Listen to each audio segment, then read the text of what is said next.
इतिहास में कुछ महान नेताओं के नारे अमर हो जाते हैं। जय जवान जय किसान, शास्त्री जी ने कहा था। तुम मुझे खून दो मैं तुम्हें आज़ादी दूंगा, नेताजी ने कहा था। लेकिन कुछ निकम्मे नेताओं के भी नारे अमर होते हैं। मैं नाम नहीं लूंगा। एक निकम्मे नेता ने कहा, न हमारी सीमा में कोई घुसा हुआ है, न कोई आया। यह भी अमर हो गया नारा। जब गलवान में चीनी सेना हमारी पोस्ट पर कब्जा करने आई, तब यह सफेद झूठ इस देश के सामने परोसा गया और यह अमर हो गया। लेकिन ये चीनी घुसपैठ सिर्फ बॉर्डर तक हो, वहीं तक सीमित रहे, ऐसा नहीं। अब वो गुजरात तक पहुंच गई है। वो ऐसा राज्य जिसमें जहां से प्रधानमंत्री खुद आते हैं, जहां से गृह मंत्री खुद आते हैं, उस राज्य में चीन की घुसपैठ कैसे हुई है आप स्क्रीन पर देख पा रहे हैं। न केवल घुसपैठ हुई, ये व्यक्ति पाकिस्तान से सटे हुए 2 जिले बनासकांठा और पाटन, वहां बैठकर 9 दिन में 1400 करोड़ रुपए की चपत लगाकर गायब हो गया। देखिए लोगों की शिकायतें, 2022 की शिकायतें आपको स्क्रीन पर दिख रही हैं। जो इसके विक्टिम्स थे, जो शिकार थे इस स्कैम के, भोले भाले लोग, गुजरात के 1200 लोग इसके शिकार बने। और ये व्यक्ति, आप सोचिए कितना संवेदनशील इलाका है। गुजरात के ये जिले जो पाकिस्तान से सटे हुए हैं, वहां एक चीन का व्यक्ति आता है और ये उस दौरान आता है जब प्रधानमंत्री महीने में 1 या 2 या 3 या 4 बार गुजरात प्रचार करने जा रहे थे चुनाव का। उस दौरान ये स्कैम भी हो रहा था। पुलिस व्यस्त थी या पुलिस किसी दबाव में थी, ये क्या चल रहा था, इसका उत्तर आप लोग ही ढूंढेंगे। हम भी ढूंढने का प्रयास कर रहे हैं, लेकिन कुछ तो चल रहा था। अक्सर सुनाई देता है कि भाई एक चौकीदार है, वो चौकीदारी कर रहा है देश की, उसके दोस्त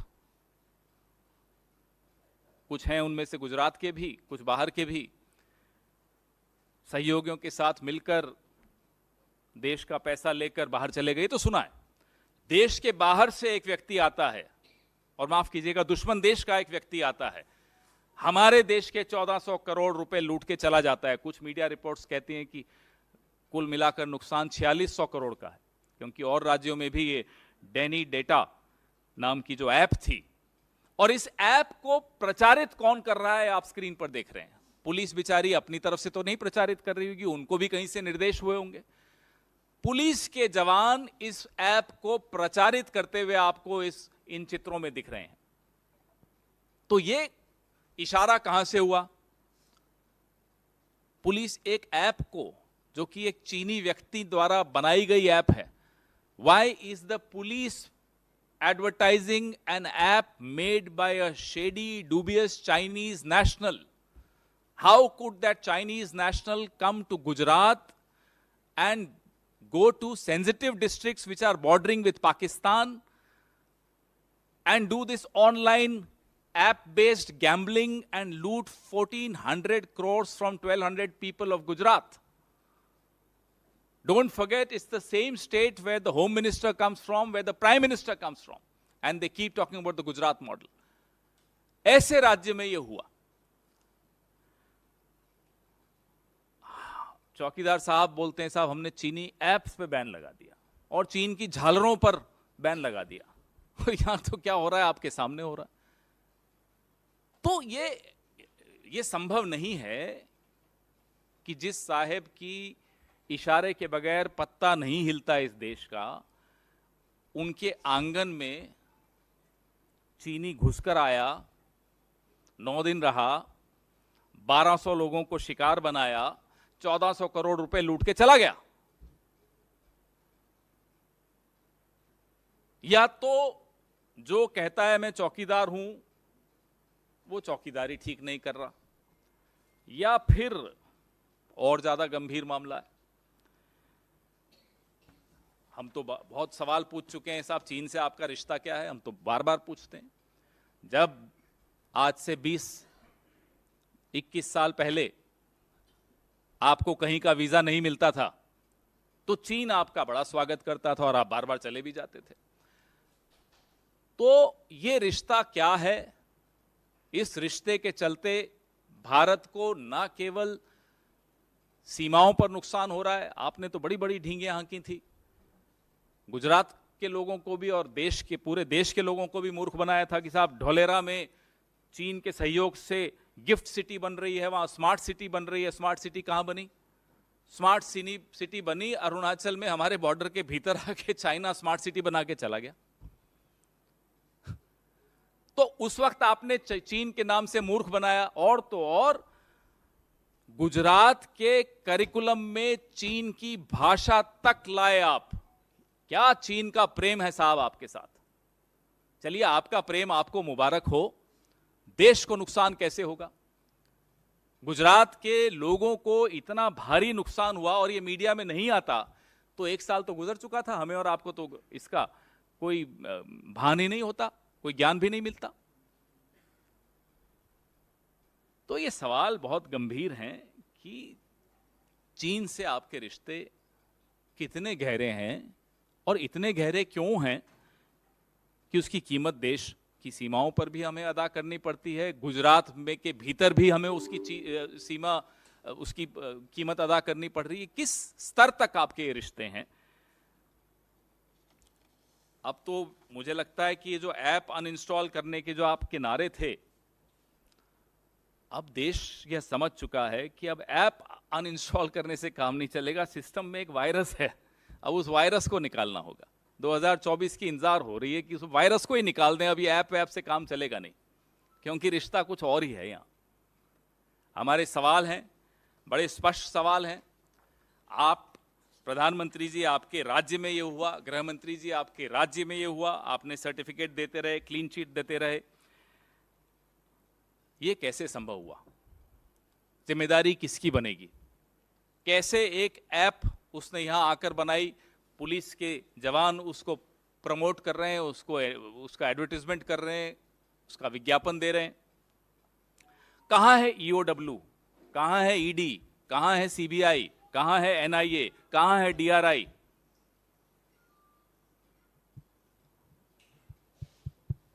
या सिर्फ ये तमाम एजेंसीज विपक्ष के लिए बनी हैं? जहां देश का नुकसान हो रहा हो, देशवासियों का नुकसान हो रहा हो, where are these agencies?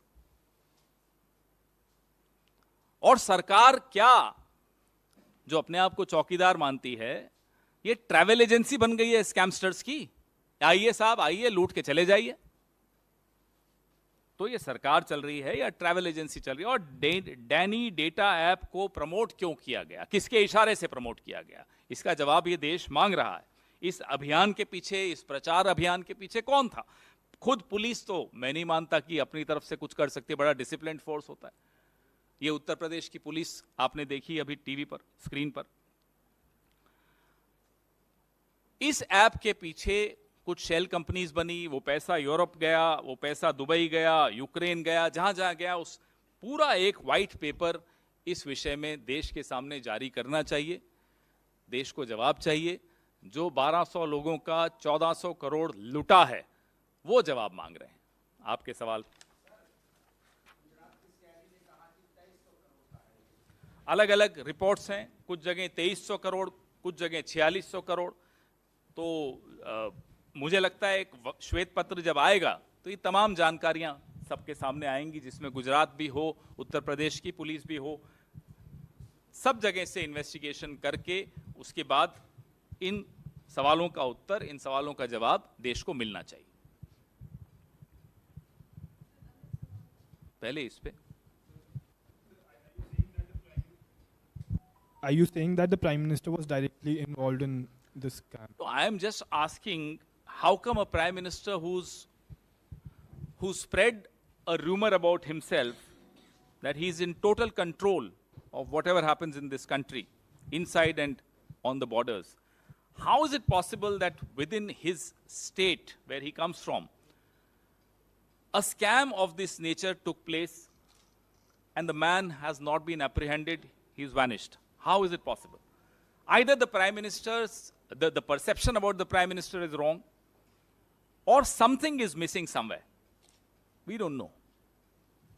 Sir, आपने आज ये बात उठाई है और आप ये कह रहे हैं ये सीमावर्ती डिस्ट्रिक्ट्स हैं, वहाँ पर ऐसा हुआ, तो एक तरीके से सिक्योरिटी का भी एक बड़ा पॉइंट ऑफ व्यू उसमें उठता है, क्योंकि इससे पहले आप लोगों ने प्रेस कॉन्फ्रेंस करी थी, एक बात उठाई थी, जम्मू कश्मीर में एक व्यक्ति पीएमओ का जो है लेटर लेकर और सारी चीज़ों से चल रहा था आगे, उसकी भी अब तक बात नहीं हो पाई। तो ये कितना सीरियस आप मानते हैं और किस तरीके की इन्वेस्टिगेशन इसमें होनी चाहिए? साहब, जो प्रचार होता है ना प्रधानमंत्री के विषय में, वो प्रचार अब तार तार हो गया, क्योंकि उसकी हकीकत अब सबके सामने आ गई। प्रधानमंत्री का नाम का दुरुपयोग करते हुए एक नहीं, दो नहीं, चार चार, पांच पांच उदाहरण आपके सामने हमने रखे हैं। प्रधानमंत्री जहां से आते हैं उस इलाके से, वारनगर से, एक क्रिकेट का एक स्कैम मैंने खुद प्रेस वार्ता की, जहां एक 400 करोड़ रुपए का स्कैम हो गया। और लगातार हम आपको नीरव मोदी, माल्या, ललित मोदी, तमाम आपके सामने हमने, चौकसी, सब उदाहरण आपके सामने रखे हैं। और अब तो ये हद हो गई कि गुजरात में घुसकर आता है चीन का एक नागरिक, पाटन और बनासकांठा में बैठकर, सीमावर्ती जिलों में बैठकर इतना बड़ा स्कैम करके चला जाता है।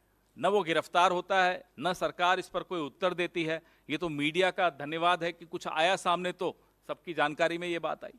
तो प्रधानमंत्री के बारे में जो आप एक छवि बनाई गई है, वो छवि बिल्कुल झूठी छवि है। हकीकत यही है इस सरकार की और इस प्रधानमंत्री की, कि या तो इन्हें ज्ञान नहीं है क्या हो रहा है इनकी अपनी सरकार में, इनकी अपनी नाक के नीचे, और या ज्ञान है फिर भी हो रहा है। दोनों ही केसेस में सवाल बहुत गंभीर उठते हैं। या तो आप नाकाबिल हो, या आप जानते हुए भी आंखें और कान और मुंह बंद रखे हो। देश तो कीमत अदा कर रहा है।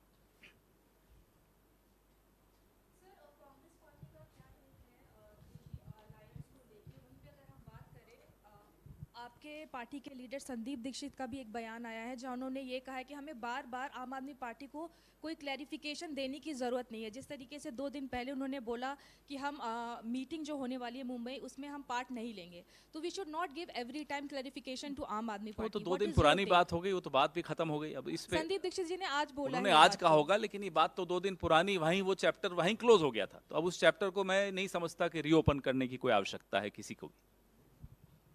सर, कांग्रेस रिपीटेडली चाइना का मुद्दा उठा रही है, राहुल गांधी भी उठाते हैं, अभी लेह लद्दाख के टूर पे भी है। क्या राहुल गांधी उन एरियाज़ को विजिट करेंगे या उनके आसपास के एरियाज़ को विजिट करेंगे जहां पर आप लोग बोल रहे हैं कि चाइना जो है वो इंट्रूड कर रहा है हमारी टेरिटरी में? क्या उस एरिया में भी जाने का कोई प्लान है? जहां जहां राहुल जी या किसी को भी जाने की अनुमति है, वहां तो जाया ही जाता है। और उनका क्या कार्यक्रम है, किससे मिलेंगे, उन सब के बारे में विस्तृत जानकारी जब आपको देनी होगी ज़रूर देंगे हम लोग। लेकिन चीन एक गंभीर विषय है। चीन की जो बुरी नज़र है हमारी सीमाओं पर, उसका उत्तर हम देने में नाकामयाब रहे हैं as a country, as a government. इसमें किसी को कोई संशय नहीं है। बात की थी आपने लाल आंख दिखाने की, आपके अपने राज्य में घुसकर वो 1400 करोड़ का स्कैम करके निकल गए और आपको कुछ जानकारी नहीं थी, ये कैसे मान लें हम? तो सवाल बहुत गंभीर है चीन पर, और चीन से प्रधानमंत्री के जो रिश्ते हैं, वो रिश्ते भी बहुत बड़ा प्रश्न चिन्ह खड़ा करते हैं। सर, इंडिया जो अलायंस हुआ है, ये लोकसभा चुनाव 2024 के लिए हुआ है या फिर अपकमिंग जो 5 राज्यों में विधानसभा है उनके लिए भी है? और दूसरा सवाल है सर, कल एमपी और छत्तीसगढ़ की बीजेपी ने पहली लिस्ट जारी की है, ऐसा पहली बार हुआ है? पहले कांग्रेस अक्सर करती आ रही है, क्या कहेंगे इसको लेकर के? वो कितनी लिस्टें कितनी कभी भी निकाल दें, उससे क्या फर्क पड़ता है? हारने का तो दिन एक ही है ना, फिक्स्ड।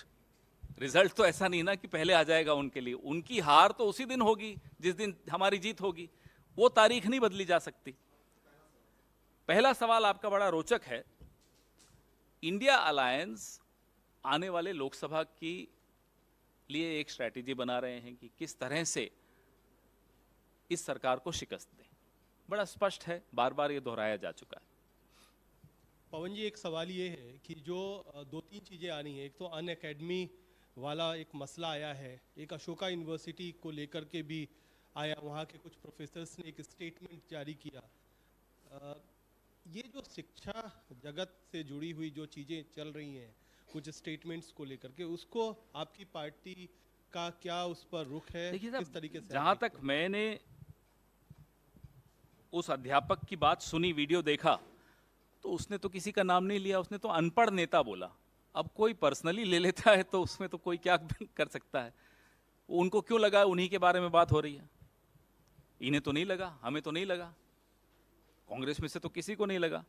भाजपा को क्यों लगा कि उन्हीं के नेता की बात हो रही है? और शिक्षा से, शिक्षण जगत से ऐसा क्या दुश्मनी है इनकी कि जब से सरकार में आए हैं साहेब, यूनिवर्सिटीज के पीछे पड़े हुए हैं। वो उस्मानिया यूनिवर्सिटी हो, जवाहरलाल नेहरू विश्वविद्यालय हो, अलीगढ़ मुस्लिम यूनिवर्सिटी हो, अशोका यूनिवर्सिटी हो, प्राइवेट एकेडमीज हो, जहां देखो यूनिवर्सिटीज पे इनको जैसे विशेष दुश्मनी है कि जहां ज्ञान हो। अब या तो साहब आप हर विश्वविद्यालय का नाम बदल के व्हाट्सएप विश्वविद्यालय रख लो, फिर देखो कैसे रिश्ता इनका ठीक होता है विश्वविद्यालय से। इनको लगता है ज्ञान का एकमात्र स्रोत है, there is only one source of knowledge and wisdom which is WhatsApp. तो जब कोई व्हाट्सएप से इतना प्रभावित हो तो जाहिर सी बात है उसको विश्वविद्यालयों से और ज्ञान के इन मंदिरों से दुश्मनी होगी।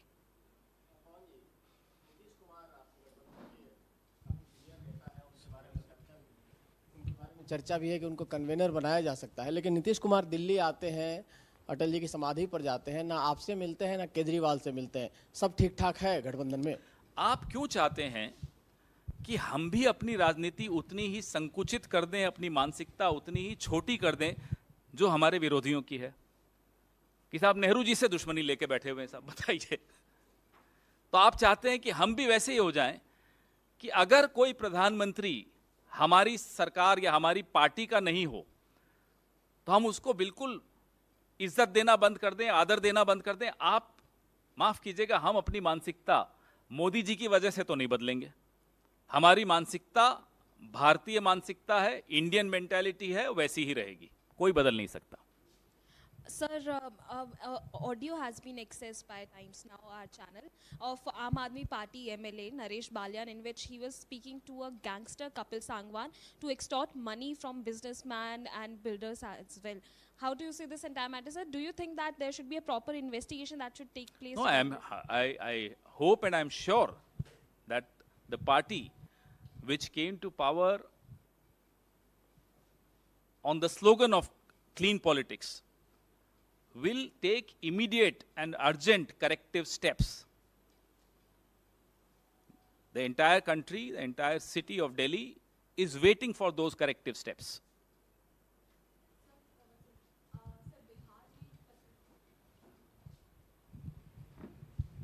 सर, बिहार के अररिया में एक पत्रकार की गोली मारकर हत्या कर दी, और कल ही मुख्यमंत्री नीतीश कुमार का एक बयान आया था जिसमें उन्होंने कहा था कि अपराध कम हो रहा है।